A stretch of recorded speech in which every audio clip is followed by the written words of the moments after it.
hopefully that brings back some good memories. For me, it seems it's a long time ago. It's 2 months. It seems to, those 2 months seems to disappear. The video's on the IOC's website, so if anybody's interested, there's other videos on there, and you can see those. It doesn't talk to the Paralympics, which I think is sadly, it's two organisations, the IPC and the IOC, one is two separate organisations. I just remember being in the velodrome and we saw Hoy intending to get their medals. The noise levels sort of up here somewhere, people were absolutely crazy. A few weeks later we were there and there were some qualifiers for the Paralympics, and there was a Chinese guy who was blind and had one leg and was cycling around. And if you saw it, the bank on this thing is really steep, and he's getting his bike going around there. And again, the noise level was at the same level as it was for the gold medals in the Olympics. So if you want something, I mean, clearly the Olympics were inspirational, but I think Paralympics for me was a level above that. And hopefully it has removed that sort of view around disabled people and made them much more visible and hopefully understand what their abilities, their true abilities really are. So I think that was for me a really inspiring thing which happened this summer. I think it's just good to remind people, and there were two organisations. When I started at LOCOG, it was just London 2012 in those days. I applied for a job, and I didn't know there was two bits to it. There was an ODA and LOCOG. The ODA being the public sector funding piece, the 9.3 billion budget. We've heard lots of that in the press. We've just given back 320 million back to the Exchequer. Ourselves, we've raised our own revenues. So our revenues came from sponsorship. So the sponsors had marketing rights, flagging rights. They also had supply rights. We had ticket sales. We had merchandising. We sold the 9 million tickets. We had the merchandising, the mascots, and the like. Raising money using the brand. So people will say that we protected the brand. We wouldn't let suppliers use the brand. It was absolutely right. It's everything we had was the tickets and the brand to raise the revenues. And also some money from the IOC. So the IOC shares some of their broadcast rights, a small proportion of their broadcast rights with LOCOG, to enable it to raise 2 billion, up to 2 billion, 1.2 billion got spent in the supply chain. We had delivery partners. I mean, clearly there's no question we wouldn't have done it without these people. Our role was very much trying to ensure that we had the best sponsors and the best suppliers on board to enable that event to happen, and we couldn't have suppliers who were going to fail at the last minute. You don't get another go at it. 27th of July 2012, it all kicked off, and that's your one chance. It's not like working in a steady state organisation where you do something. It's not like that. You do it again and again, and eventually it becomes perfect. For ourselves, it was a one-shot chance, and we had to have the best people along the ride. I think collectively as a procurement team, we're very proud of the process we took those suppliers through to get them to that selection stage and to enable them to help us to deliver the event you all witnessed this summer. Following on from Shelley's, we put in place a category management structure. We divided this up into the 8 categories. I had this piece here. I have one of my colleagues in the office. I can't brag as much as I want to, because I was going to tell you this was. Well, this is a truth.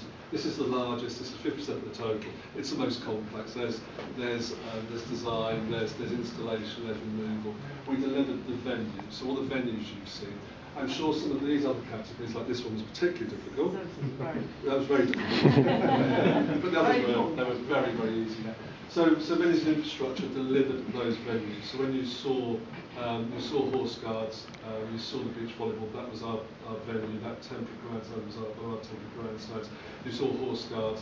That equestrian venue. And then if you saw them on the television, one of our first challenges was Greenwich has a very large slope now.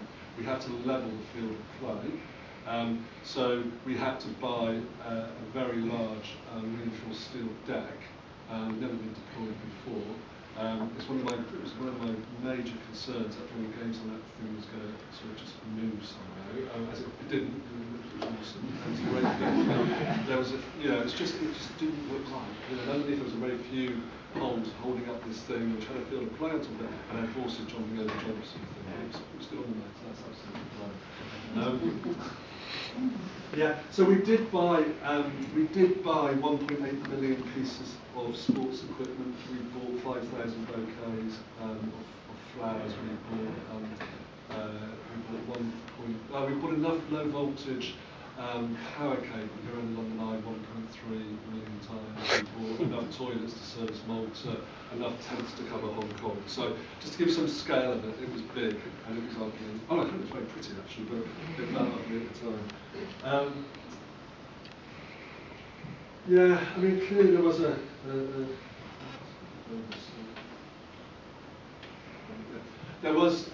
the salary requirement was unprecedented. If you looked at our little area, we rented in the main more what we call overlay than Athens, Sydney and Beijing put together. So if you added their combined totals together, that's what we built. It's £550 million worth. We bought over a 2.5-year period. The reason being it was we didn't want the white elephants which had been left in, for example, in Athens, where you have those venues which weren't necessarily maintained going forward. So the whole idea was to make it as temporary as possible. And you had the Olympic Park, and we used existing venues and put an overlay to those existing venues and took greenfield venues as well. So that nobody bought or contract managed that level of overlay before. With what is a fairly immature, I can say it's amongst friends now, it's a fairly flaky industry, the events industry, and they're not used to competitive tendering processes, they're not used to signing management contracts. So I think we moved that industry on from where it was to where it is today. Hopefully we put some rigor into that industry. The immovable deadline is actually a fallacy. It was a movable deadline. Clearly we had the 27th of July 2012, which was ingrained on our computer screens. Everybody would come in and it was days to go, and we were counting the days down. We never moved it to days to ending of the games. We always stuck to the opening ceremony day. But you can imagine under there, from a planning point of view, there were lots of hard things we had to meet along the way to get these designs completed, to work with these architects, get these designs completed, and get these things delivered. So, and there was no question that the thing didn't go live. You were already watching us on the 27th of July, so that day it was ultimately happen. A resource-constrained organisation. I mean, as a private organisation which raised our own revenues, clearly we were resource-constrained. I think hooking into the PSD survey, there was always a perception that people at the Olympics were paid lots and lots of money. It fundamentally was not true. Myself and most of my colleagues took a pay cut. I mean, I personally would have gone there even as a volunteer. I would have done it for nothing. I'm a big believer in sport. Sport was good for me when I was growing up.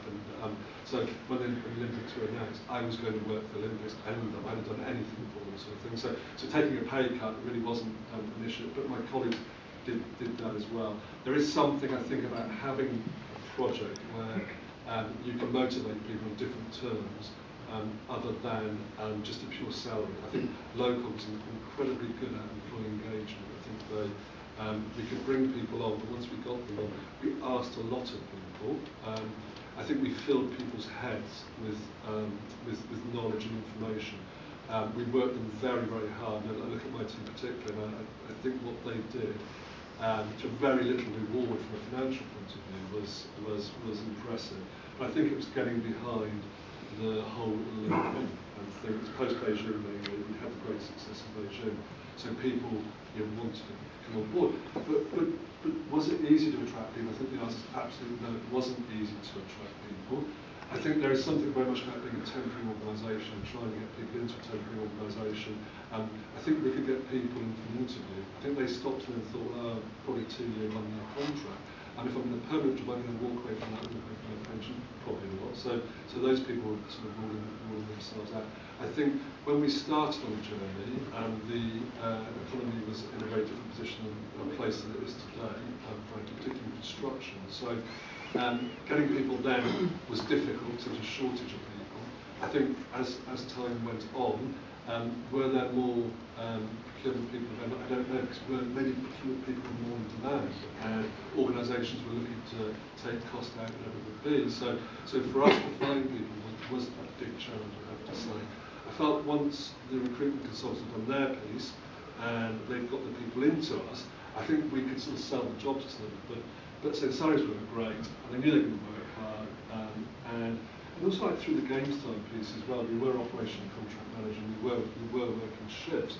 I can remember interviewing a few people just before games time, and just the concept of sort of being in there at 6 o'clock in the morning or leaving at 12 o'clock at night and work a shift just wasn't comfortable. It wasn't their BAU type sort of existence they were used to. So we did have some big challenges around trying to recruit people. We were a temporary organisation, we are a temporary organisation. We're trying to wind up by the end of quarter one, into quarter two next year. I started as an employee 120. I leave on the 14th of December. There'll be 80 people that are going to leave. So, and we've gone from